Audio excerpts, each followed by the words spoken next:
So, you're thinking about moving to Long Beach, and maybe you already live here, but you are trying to figure out the school system here. Are Long Beach schools good? Where should we live? What is school of choice, or for many of us, we consider, is dual immersion actually worth it? I tend to get these questions asked of me often. Today, I'm going to take the time to really break down the ins and outs about the Long Beach schools, and I'm going to help you feel a little less overwhelmed and hopefully a little more confident by the end of this video. So let's start off first with what are the best schools in Long Beach? Well, I'm going to say this up front. Long Beach, there really isn't one best school or one perfect zip code. What matters most is how it feels and what the fit is. If you're looking at ratings, Long Beach tends to feed into schools with consistently strong reviews and test scores, especially in the elementary school level. East Long Beach neighborhoods like Los Altos and El Dorado Park Estates and even the Plaza or Carson Park, these are the areas that parents tend to ask me about most often. So keep those areas in mind. Also Bixby Knolls, Cal Heights, Belmont Shore, and Naples. And it's really not just because these are good options, but these are places that parents tend to ask about and areas that tend to be a little bit more expensive. So not every family can or wants to buy a house in those zip codes. And that's where Long Beach is actually very unique, because here you are not limited to your homeschool, which is pretty great. Long Beach has something called School of Choice, which gives you the option to apply to a public school outside of your own neighborhood. And this includes many of the high-ranking schools. Many families ask, what is my homeschool? Well, every family in Long Beach starts off with a school of residence. It's where you're living, your neighborhood. And that's called your homeschool, which is usually the school that's really just closest to your home, just like it sounds. You can find yours using the school district's School Finder tool. It's really easy to navigate, and each school actually has its own website. And at the website, you can learn about their mission, their values, bell schedule, school uniforms. You can also research schools on sites like greatschools.org, and you can see how schools actually perform in different categories like academics or equity or community feedback.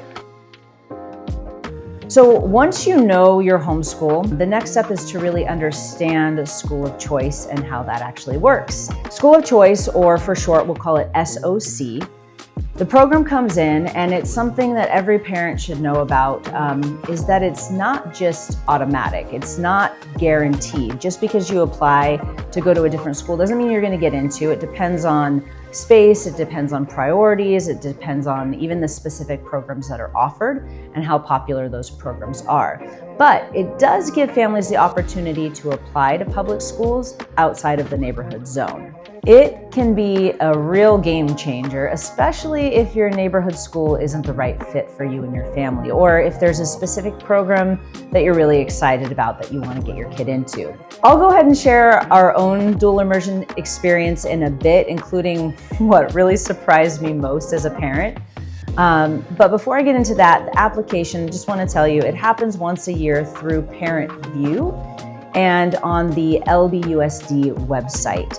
So it's required for all new students and for those that are entering kindergarten, middle school, or even high school to apply. And you know what? If this is starting to sound like a lot, take a breath. I'm here to tell you it's manageable, and let's remind ourselves that we don't have to all figure it out at once. For our family, dual immersion was really important. My wife's native language is Spanish, and we really both wanted our kids to have a strong foundation in 2 languages. Our homeschool at the time was Mini Gant, which is a fabulous school. A lot of people apply for and try to get into. But since Gant didn't offer the dual immersion program, we actually started looking at DI options through School of Choice. We did have to register for Gant, so that was the first step. And then we used Parent View, and they have a portal on Parent View, and we applied to both Bixby Elementary and Patrick Henry. Those were our top 2 choices. And we were very excited because we got our kids into Bixby Elementary. The spot was confirmed through the system, and actually our daughter was accepted first, and when it was time for a second child to apply, we went through the same process, and they actually give siblings priority, which was really nice. So on that note on the application, there is a little box that you can check if you have a sibling that's already at the school. The process does have a lot of moving parts, but LBUSD has some excellent step-by-step guides that really explain all of this very clearly. I'm going to go ahead and link to that below so you can dive in whenever you're ready. Is dual immersion a right fit for my child? Well, dual immersion can be an incredible fit for many, but I have to say that it's not the right fit for every child, and that is okay. For our family, bilingual education wasn't just a program, it was something that was very personal to us. Jackie, my wife, she speaks Spanish at home from time to time, and we really wanted our kids to be able to share that part of their identity with their family when we travel, whether it be to Mexico, to Guatemala, to Spain. The Dual Immersion School program uses what's called a 90-10 model. That means that for TK and also for Kinder, 90% of the instruction is actually done in Spanish, and only 10% is done in English for both of those grade levels. That will gradually shift each year where they hit 4th grade, and at that point in 4th grade, it's now at 50-50. So when they really say dual immersion or immersion, they really mean it. These teachers, they only come in, they speak Spanish, and even if the kids are struggling, they're going to continue to immerse them in the language. That was an adjustment, and I do know some families that have chose to leave the program because it really just wasn't a good fit for their child. But I will say that if you do stick with it, for many families, it is amazing to watch the growth. You know, fluency, it really doesn't happen overnight, but when you hang in there and you're persistent, there's a phase when, you know, early on your child may feel a little confused, or you might feel like they're a little behind, but 3rd or 4th grade is really the sweet spot where it starts to click. Confidence sets in, vocabulary, it just feels like it hits. So I'm here to say, don't worry.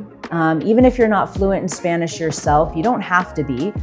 You just need to be supportive. You need to be involved, read books together, practice together, even get your cheerleading pom-poms out, show your child that you're really in this with them.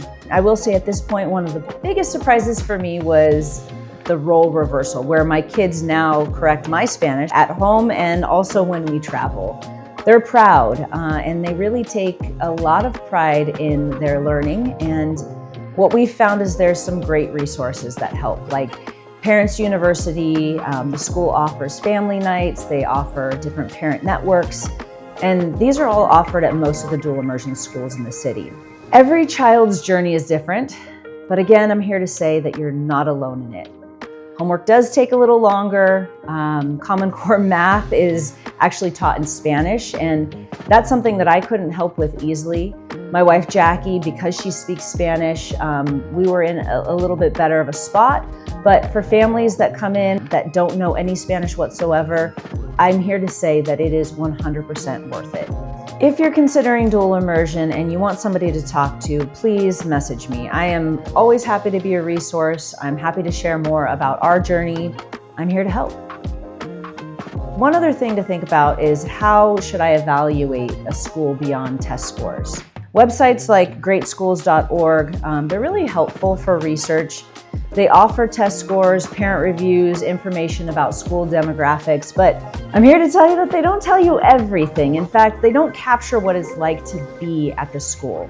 Even the quality of the principal, how welcoming a school or campus is. I always recommend talking to other parents, and you could also join a local Facebook group. I encourage you to go on campus and actually check out the campus and take a tour. Most of all, I encourage you to trust your gut. Follow your intuition, because at the end of the day, the best school, the one that's going to fit your child and your family and all of your values, is the one that feels good to you. If you're considering private or charter options, those are completely valid options as well. We do have some wonderful schools in and around the Long Beach surrounding areas and in Long Beach. And many families do consider a mix of public and private options before they actually find the best choice for them. The goal is to simply find the environment where your child can thrive. That is most important. So I just have a couple final thoughts. Just remember, you do not have to figure this out alone. This is something that can feel overwhelming. And trust me, I have been there. So here's some good news. There are a lot of options, and there's really not a one-size-fits-all answer. So whether you're moving into the district or you're exploring school of choice or you're weighing a program like the Dual Immersion program, there is a path that is right for you and for your family. If this video helped, please save it, share it. I'm here to help you figure this out. And again, I encourage you, reach out, feel free to contact me if you'd like to talk through your options. And most of all, I want to just take a moment. Thank you for watching. You've got this. And now you've also got somebody in your corner.